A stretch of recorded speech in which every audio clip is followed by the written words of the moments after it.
You ever notice how places have a smell when they think no? One important is watching, not the clean kind, not the expensive kind, the honest kind. At 2 in the morning, the VIP lounge at Club Halcyon smelled like spilled vod. Cheap ambition and perfume so expensive it tried way too hard to hide fear.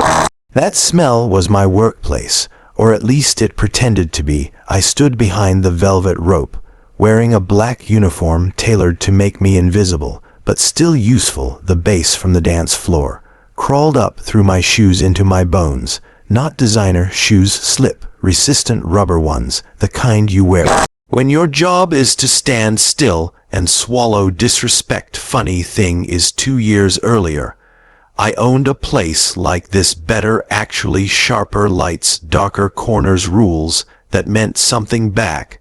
Then I wore Italian leather, now I wore anonymity. Nightlife remembers faces, but forgets names the moment your credit dries up. I learned that the hard way. Then she arrived. Her name was Celeste Monroe. She didn't walk through the door, she floated like gravity owed.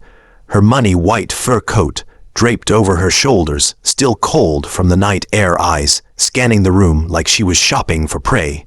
She saw me immediately. They always do hold this, she said. Didn't ask, didn't wait. The coat hit my chest with real force, heavy, cold, smelling like metal and perfume and entitlement. I caught it, because muscle memory dies slower than pride. Last time you lost my hanger, she added, already checking her reflection in the DJ booth glass. If you damage it, I'll take it out of whatever you people earn tips. Peen.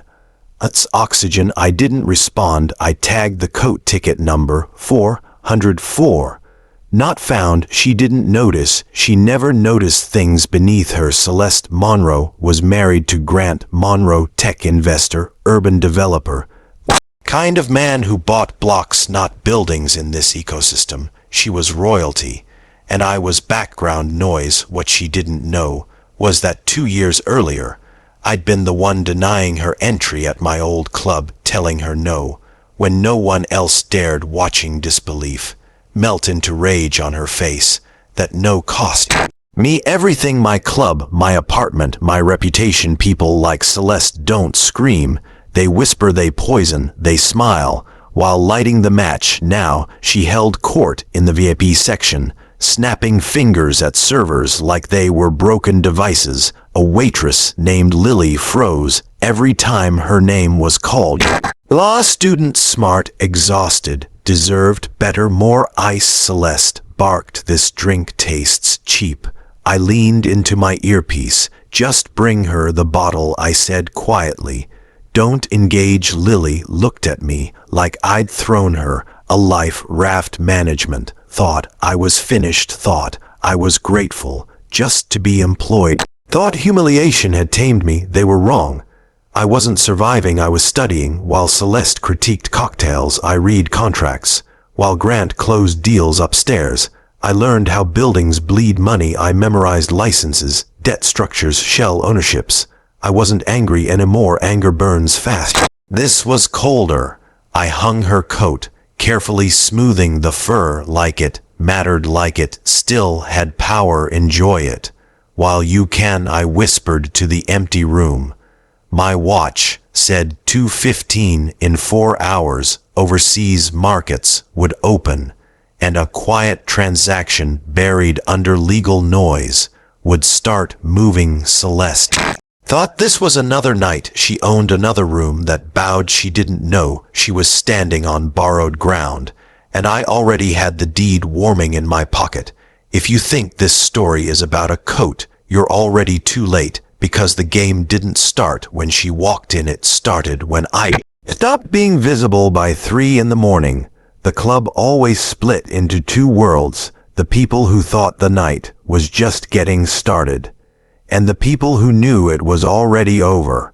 I belonged to the second group. Celeste laughed too loud on purpose, that kind of laugh designed to remind everyone nearby that silence was not allowed unless she approved it. Grant stood beside her, half present, half bored, scrolling through numbers on his phone like the room was just background noise to his net worth. That was his weakness. He never looked at the walls, never noticed who owned them.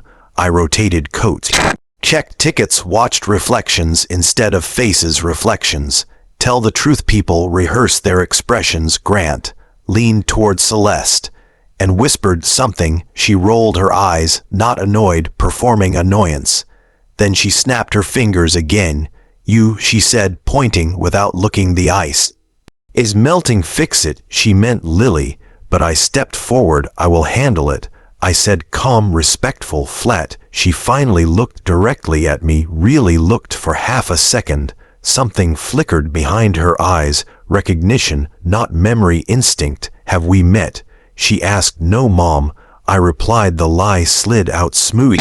Practice makes everything easier. She shrugged. Already done with me? Then make sure it doesn't happen again. She turned away. Conversation resumed. Power restored. But Grant kept staring, not openly. Side glance, like something itched behind his thoughts. He stepped away from the group, pretending to take a call, then drifted closer to coat check. Busy night, he said casually. Always is, I answered. You run this area?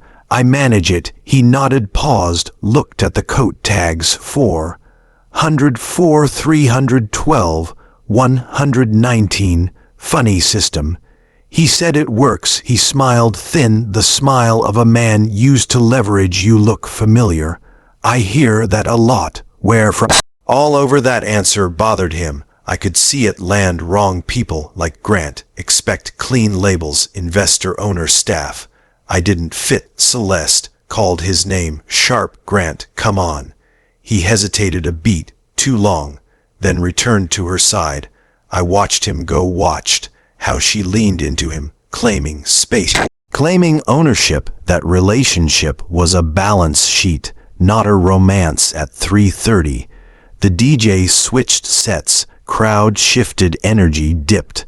That was my window. I slipped into the back corridor, past the breaker room, past the storage cages, pulled out my phone. No flashy screen, no cracked glass, just a device that knew secrets. I checked the notification, pending execution, asset transfer queued. The building was old pre-war, concrete, renovated a dozen times, each renovation layered with debt, refinanced into something no one wanted to untangle. Except me. 2 months earlier, I'd found the weak seam, a silent clause buried under redevelopment, permits triggered by foreign capital. Timing. Tonight, in a few hours, it would activate. Grant was smart, but he outsourced memory. Trusted teams, trusted speed.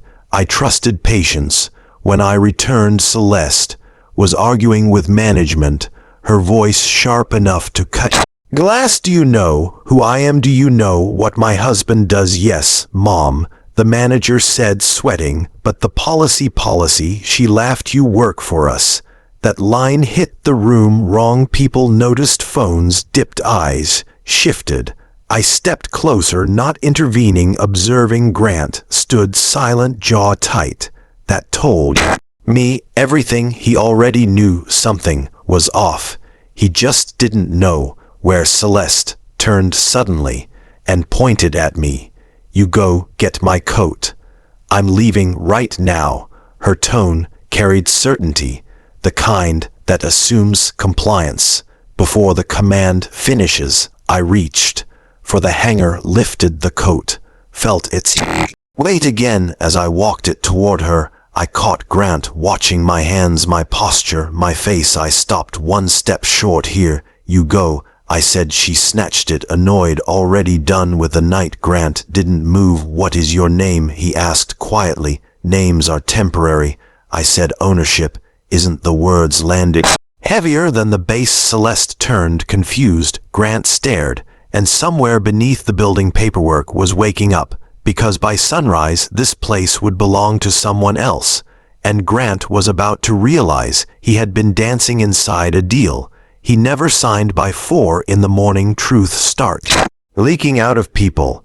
Alcohol loosens tongues, fatigue loosens masks. Celeste was already halfway into her coat, complaining about the valet, about the cold, about how nothing in this city worked the way it used to. Grant barely listened. He stood still, phone in hand, thumb hovering, refreshing the same screen again and again. Something was wrong. He knew it, that instinct. Men like him pride themselves on the one they confuse with intelligence. What is it, babe? Celeste asked, irritated. You coming or not? Yeah. Just a second, she huffed and turned away, signaling that the conversation was over. Grant didn't follow. He walked back toward me instead. That was a mistake, or maybe the first smart thing he had done all night. You said ownership isn't temporary. He said, what did you mean by that? I meant, his eyes didn't flinch, didn't rush. I meant exactly what it sounded like. He studied me longer. This time, not my uniform, not my face, my confidence. Who are you really? Someone who reads contracts, I replied. That almost made him smile, almost. Celeste snapped again. Grant. Now he raised a finger at her, just a moment, that earned him a look, the kind that usually ends conversations permanently. But tonight power was shifting. She just didn't feel it yet. Grant lowered his voice. This building, who owns it right now? You think you do? That answer landed hard. He stepped back, checked his phone again. Color drained from his face. No, that's not possible. I shrugged. Possible and happening aren't the same thing. He stared at the screen, scrolled, tapped, swore under his breath. Celeste finally sensed it. What is it? She demanded. Grant looked at her, then at me, then back at her. We need to go now. She smiled, satisfied.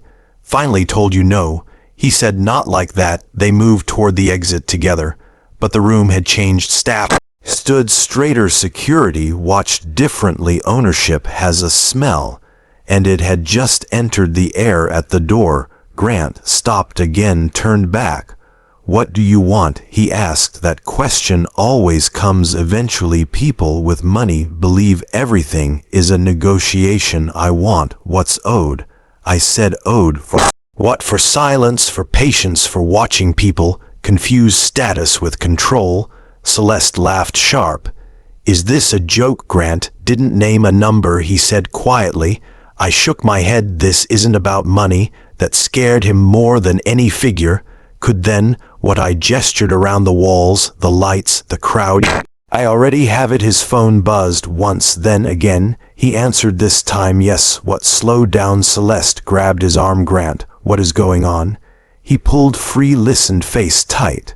When he hung up, he looked older, smaller. We have a problem, he said. She rolled her eyes. You always say that. He turned to her. Fully. No, this is real. The permits, the debt, the trance.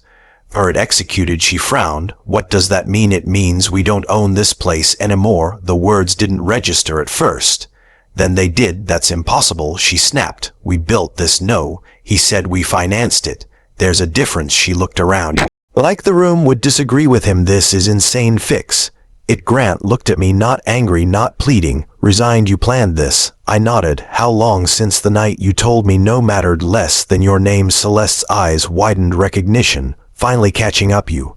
I smiled, not wide, not cruel, just enough. Security opened the door, but not for them, for me. The manager approached, pale, shaking. Sir, we need your signature on a few things. Grant stepped aside, instinctively let me pass. The crowd watched, phones lifted, whispers spread. I signed, hand steady. The pen felt heavier than it should. History usually does. As I handed it back, I leaned toward Grant. You should leave before the locks change. Celeste screamed. Something behind us. Didn't matter. Outside, the sky was already lightening. Morning creeping in. Grant stood frozen, Celeste furious, and the building behind them no longer theirs, because the most dangerous moment for people like them isn't when they lose everything. It's when they realize someone they ignored was counting. Sunrise doesn't ask permission. It just shows up and exposes things people hoped would stay hidden by 5 in the morning. The club looked smaller, less magical, like a costume party. After everyone went home, Celeste stood on the sidewalk, shouting into her phone, her voice sharp, frantic, cracking at the edges. Grant leaned against a black car, staring at nothing, hands shaking just enough to notice. I stayed inside. Ownership changes behavior. Fast staff watched me now, not with fear, with expectation. The manager hovered near by, waiting for instructions, waiting to know who he worked for. I didn't rush. Rushing is for people trying to escape something first. I walked the floor, checked corners, noticed leaks I used to ignore, noticed broken tiles under VIP tables, noticed how the music system cut out in one dead spot near the bar. These things matter when you care. I stopped by Lily. She was stacking glasses, hands still unsteady. You good? I asked. She nodded, tired, relieved. Take the rest of the week off, I said, paid. Her eyes filled. She tried to thank me, couldn't get the words out. Just take care of yourself, I said. Outside, Celeste stormed back in without asking. Security didn't stop her. They didn't know what to do, yet she marched straight toward me. You think this is funny? She snapped. You think humiliating people is some kind of game? I tilted my head. Humiliation required intention. This was accounting. Grant followed slower. He looked like someone who finally understood the rules of a game. He'd been cheating at you. Can't do this, Celeste said. We'll sue, we'll bury you. You already tried. That once, I replied. That stopped her. Grant raised a hand. Celeste, stop. She spun on him. Don't tell me to stop, he exhaled. Long defeated. It's over. Her laugh was brittle. You don't mean that he did? I addressed him instead. Your lawyers will explain it in detail. By noon, the debt clause, the missed window, the automatic execution. You were too busy expanding to notice the floor shifting. He nodded slowly, acceptance settling in. What happens now? He asked. Now you leave quietly. If you're smart, Celeste scoffed. You can't ban us. I can. And I am. She stared, waiting for someone to contradict me. No one did. Security stepped forward, not aggressive, just present. Celeste's voice rose. Do you know who I am? Yes, and now I know who you aren't. That line finally broke something. She looked around, really looked, saw no allies, no short cuts, no audience. Grant took her arm. Let's go. She resisted, then didn't. As they walked out, Celeste turned back. One last time. This isn't over, she hissed. I met her gaze. For you. It is. The doors closed behind them. The lock clicked, soft but final. The club exhaled. By 6, the cleaning crew arrived. The same people who used to enter through the back, heads down, invisible. I stopped them. Front door. I said, you're on the clock. The moment you step inside. They hesitated, then smiled. Small changes ripple far. I called a meeting. Quick, simple pay raises, clear schedules, no snapping fingers, no VIP who treat people like furniture. Rules written on the wall. Literally. Some staff cried, some laughed, most just nodded like they'd been waiting to hear it. By 7, the sun fully owned the street light pouring through the windows, exposing every flaw. I didn't mind. Flaws can be fixed. Rot just has to be removed. My phone buzzed. Unknown number. I answered. You think you won, he said. Grant's voice calm, controlled again. This city eats people like you. I smiled. Then it's about to choke. He paused. You're making enemies. I checked the floor. My floor. I already had them. What you're making, he continued, is a mistake. I leaned against the bar, listened to the hum of refrigerators, the quiet of something new. No, I said, this time, I'm making a point. The line went dead. I didn't look back at the door. Didn't need to, because power doesn't announce itself with noise. It settles in, changes the air, and waits. And somewhere out there, Celeste was learning the most dangerous lesson of all, that losing access hurts more than losing money. Power hates a vacuum. The moment it disappears, something rushes in to replace it. By noon, my phone wouldn't stop vibrating. Numbers I didn't recognize, names I absolutely did. Former partners, silent investors, people who once pretended they didn't know me. Funny how memory improves when money feels lonely. I ignored them all. Instead, I sat in the empty VIP lounge, No music, no velvet ropes, just sunlight hitting scratched tables and half-finished bottles. This room had been a stage. Now it was just space that mattered. The bartender asked what to do with the private lockers. The ones celebrities used, the ones with fake names and real secrets, open them. I said, inventory everything. Nothing leaves undocumented. He nodded, didn't ask questions. Trust grows fast when it's finally rewarded. Around 1. The first article dropped, not dramatic, buried under market updates, just a quiet mention of an overnight asset transfer. That was enough. By 2, the calls changed tone, less confident, more careful. One message stood out, unknown number, single line. You don't understand who you embarrassed. I smiled. I understood exactly. At 3, Lily came back. Didn't need to, just wanted to. I brought coffee. She said, thought you might forget to eat. I thanked her, actually meant it. She looked around. This place feels different. It is better. She nodded, like that was all she needed. Around 4, security flagged a visitor, wouldn't leave, refused to give a name. I already knew, send him in. I said. Grant walked slower than before. No entourage, no phone glued to his hand, just a man and consequences. He stopped a few feet away, didn't sit. I won't insult you by pretending this is friendly, he said. I wouldn't expect you to. He exhaled. There are people very unhappy with you. I checked my watch. They'll survive. He shook his head. You humiliated the wrong woman. I leaned back. She humiliated herself. I just removed the stage that line hit. I could tell. Grant looked around the room. You know what she's like. I do. She won't stop. Neither will I. He studied me again, not dismissive, now calculating. What do you want? I already told you what's owed. This isn't about revenge, he said. No, it's about correction. He rubbed his jaw. You think you're untouchable now? I met his eyes. No. I think I'm prepared. That scared him. Prepared people don't panic.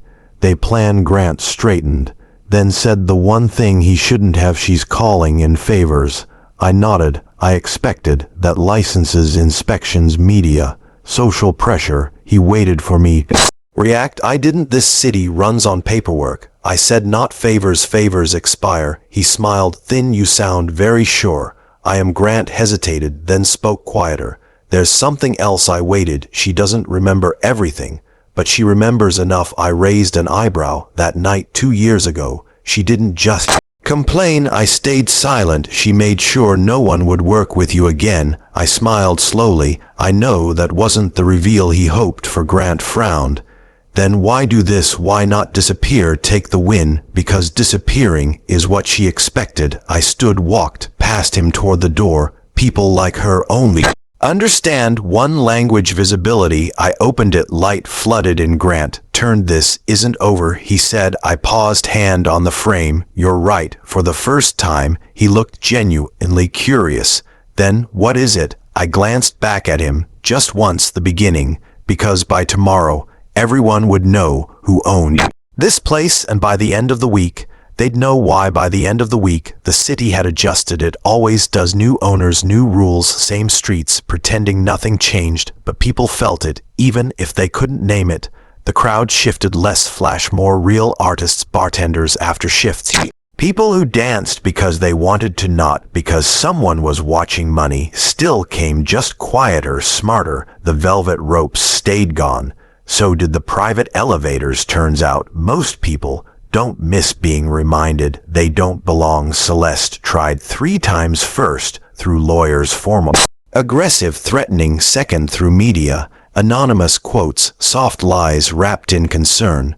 Third, through friends of friends, whispers, offers, warnings. None of it landed. Paperwork beat personality.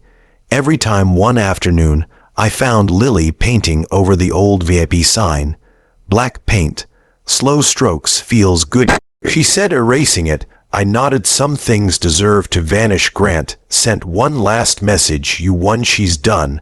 I believed the first part, not the second. People like Celeste don't stop They just run out of rooms that night. The club filled, early music louder, laughter easier.